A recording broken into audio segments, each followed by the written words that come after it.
삶의 기적을 일으키는 30분 예배를 시작하도록 하겠습니다. 하나님께서 오늘 우리에게 주신 말씀은 요한복음 19장 28절에서 37절까지 말씀입니다. 이 말씀 제가 봉독하도록 하겠습니다. 그 후에 예수께서 이 모든 일이 이미 이루어진 줄 아시고 성경을 응하게 하려 하사 이르시되 내가 목마르다 하시니 거기 신포도주가 가득히 담긴 그릇이 있는지라 사람들이 신포도주를 적신 해면을 우슬초에 메어 예수의 입에 대니 예수께서 신포도주를 받으신 후에 이르시되 다 이루었다 하시고 머리를 숙이니 영원히 떠나가시니라.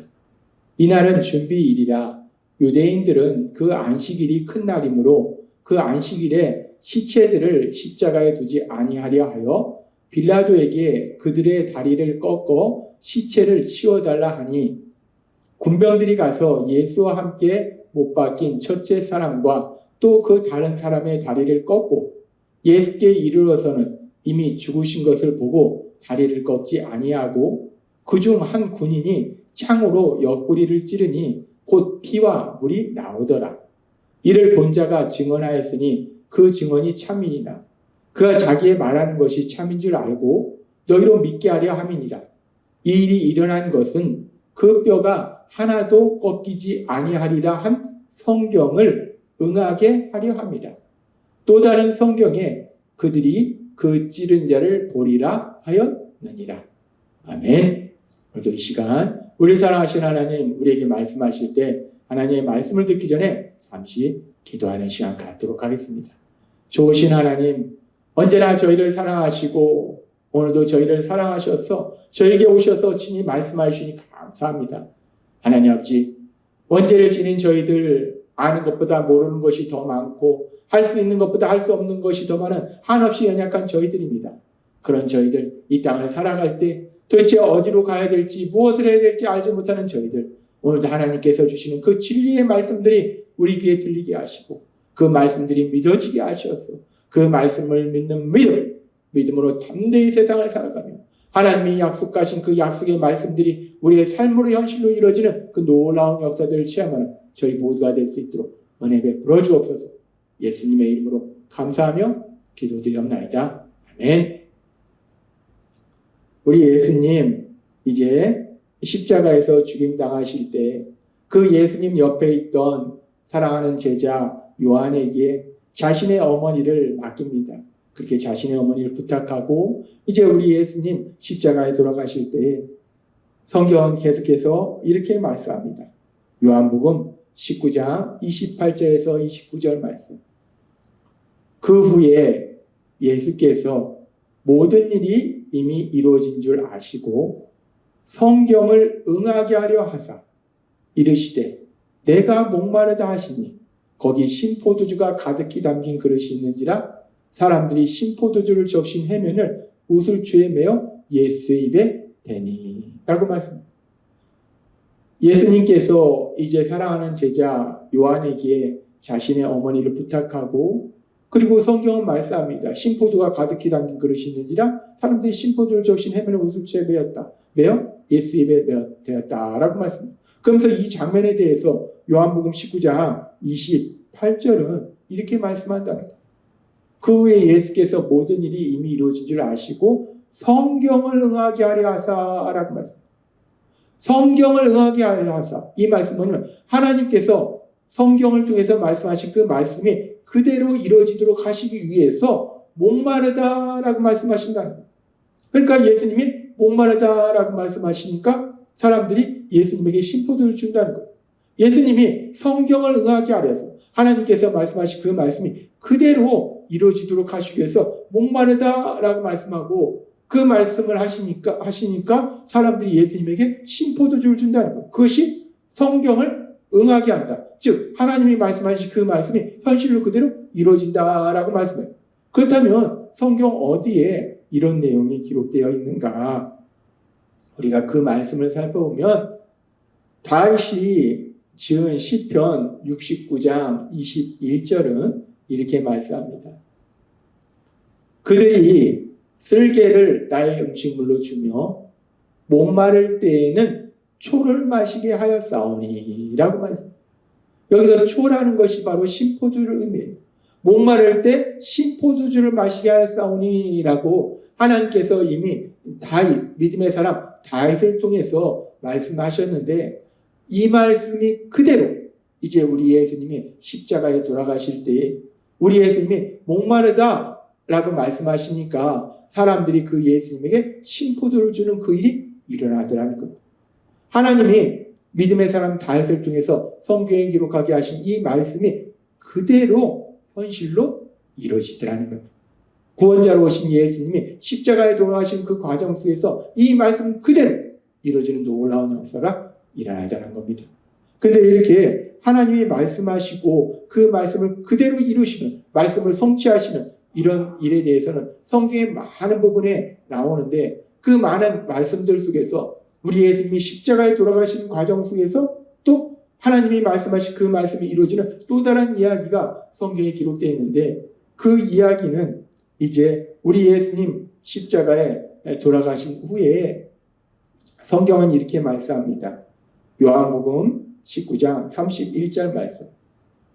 이날은 준비일이라 유대인들이 그 안식일이 큰 날이므로 그 안식일에 시체들을 십자가에 두지 아니하려 하여 빌라도에게 그들의 다리를 꺾어 시체를 치워달라 하니, 안식일이 가까웠는데 시체를 그렇게 십자가에 매다는 건 부정하기 때문에 지금 다 그 십자가에서 내려야 되기 때문에, 그러려면 사람이 죽어야 돼요. 그러니까 지금 죽지 않은 사람을 다리를 꺾어서 죽도록 만드는 그런 일을 하는 거예요.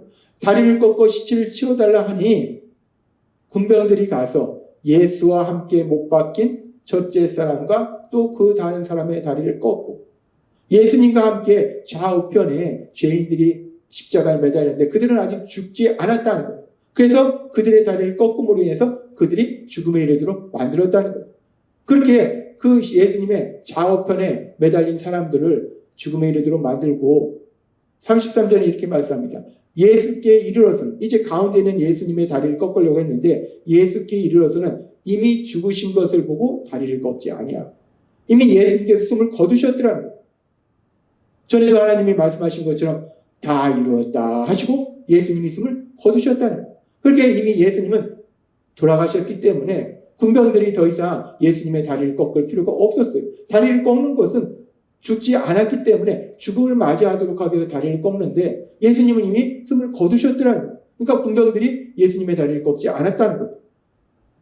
34절에 이렇게 말씀합니다. 그중 한 군인이 창으로 옆구리를 찌르니 곧 피와 물이 나오더라.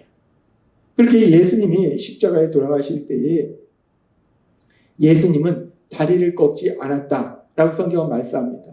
그런데 요한복음 19장 36절은 이렇게 말씀합니다. 이 일이 일어난 것은 그 뼈가 하나도 꺾이지 아니하리라 한 성경을 응하게 하려 합니다.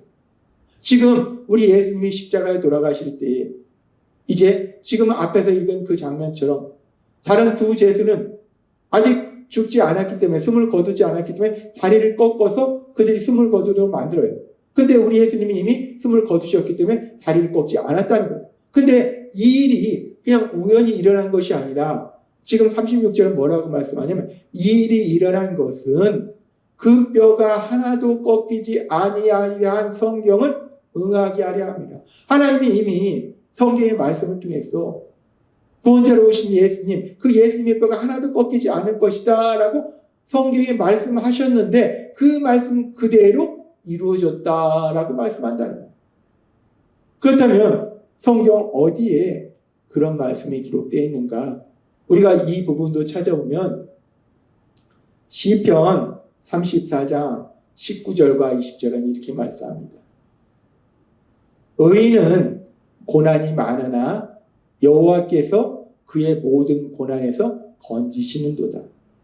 그의 모든 뼈를 보호하심이요 그 중에 하나도 꺾이지 아니하도다. 아멘. 하나님께서는 구원자로 이 땅에 예수님을 보내실 걸 말씀할 뿐만 아니라 지금 이 말씀 그대로 우리 예수님, 우리가 받아야 될 죄의 벌 대신 받으시기 위해서 십자가에 돌아가실 때 그 예수님의 뼈가 하나도 꺾이지 않는 부분에 대해서 이미 시편 기자를 통해서 그의 모든 뼈를 보호하시며 그 중에서 하나도 꺾이지 아니하도다라고 말씀합니다. 하나님이 말씀하시고 그 말씀이 그대로 현실로 이루어지더라는 거예요. 하나님이 말씀하신 그 말씀을 현실로 성취하시더라는 거예요. 그렇습니다.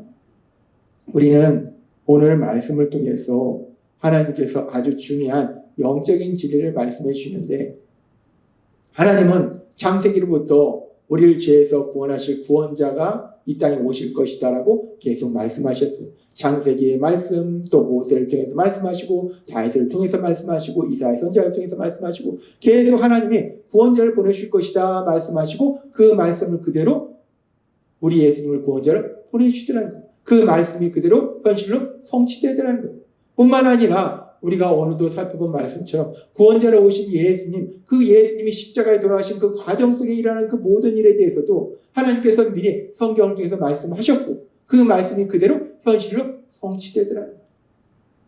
우리 예수님, 죄를 지은 우리가 받아야 될 죄의 연고를 대신 받으시기 위해서 십자가에 돌아가신 이 장면은 너무나 슬픈 장면이에요. 그런데 이 슬픈 장면 속에서 하나님께서는 다시 한번 우리에게 놀라운 영적인 진리를 말씀해 주시는데, 그것은 뭐냐면 하나님이 말씀하시면 그 말씀은 그대로 현실로 이루어지더라는 겁니다. 하나님의 말씀은 하나도 땅에 떨어지지 아니하고 그대로 현실로 이루어지더라는 겁니다. 성취되더라는 겁니다. 그래서 하나님께서는 이 중요한 진리에 대해서 이사야 선지자를 통해서 우리에게 말씀하실 때, 이사야서 55장 11절은 이렇게 말씀합니다. 나의 입에서 나가는 말도 내가 뜻하는 바를 이루고 나서야, 내가 하라고 보낸 일을 성취하고 나서야, 내가 하라고 보낸 일을 성취하고 나서야 나에게로 돌아올 것이다. 나의 입에서 나가는 말도 내가 뜻하는 바를 이루고서 그 일을 성취하고서 나에게 돌아온다. 그 얘기는, 그 말씀은 뭐냐? 결국 하나님이 말씀하신 그 모든 말씀들은 반드시 현실로 이루어진다라는 말씀. 하나님이 말씀하시면 그 말씀이 반드시 현실 속에 이루어진다라는 말씀이랍니다. 우리는 이 놀라운 진리에 대해서 성경의 창세기 1장 1절부터 우리가 볼 수 있어요. 하나님이 말씀하셨어요. 빛이 있으라 말씀하시니까, 하나님이 말씀하시니까 하나님 말씀 그대로 빛이 생기고, 하나님이 말씀하시니까 세상의 창조는 놀라운 역사가 일어나다. 하나님은 이 땅을 창조하신 전지전능하신 능력의 하나님이세요. 그 하나님이 말씀하시면 그 말씀이 그대로 현실로 이루어지더라는 거예요. 우리는 예수님의 십자가 죽으심 장면에서도 이 놀라운 진리에 대해서 다시 한번 확인할 수 있어요. 그렇습니다. 하나님은 이 땅을 창조하신 분이시고 전지전능한 능력을 신신 하나님이세요. 그 하나님이 말씀하시면 그 하나님이 반드시 그 말씀이 반드시 우리 삶 속에 현실로 이루어지게 될 걸 믿습니다. 그래서 하나님이 우리 예수 비전교회에 주신 비전의 말씀도 말씀이 삶이 되는 교회예요. 하나님의 말씀을 들었을 때, 그 말씀을 믿었을 때, 그 말씀이 우리의 삶의 현실이 되는, 현실로 성취되는 놀라운 역사가 통상 일어나야 될 걸 믿습니다. 따라서 우리가 하나님의 말씀을 들을 때 우리 안에 계신 성령님의 도우심으로 그 말씀을 믿음으로 인해서 그 말씀이 우리의 삶이 된 그 놀라운 역사를 체험하시는 여러분이 되시길 주님의 이름으로 축원합니다. 기도하겠습니다. 하나님 앞에 감사합니다. 오늘도 주신 말씀처럼 하나님이 말씀하시면 그 말씀이 반드시 우리 삶 속에 현실로 이루어질 수 있도록 능력으로 역사하시니 감사합니다. 그 말씀을 듣고 믿는 복을 누릴 수 있는 저희가 될 수 있도록 역사해 주옵소서. 예수님의 이름으로 감사하며 기도드렸나이다. 아멘. 이 시간도 우리를 사랑하신 하나님, 그 하나님이 주신 말씀을 묵상하면서 조용히 기도하는 시간 갖도록 하겠습니다.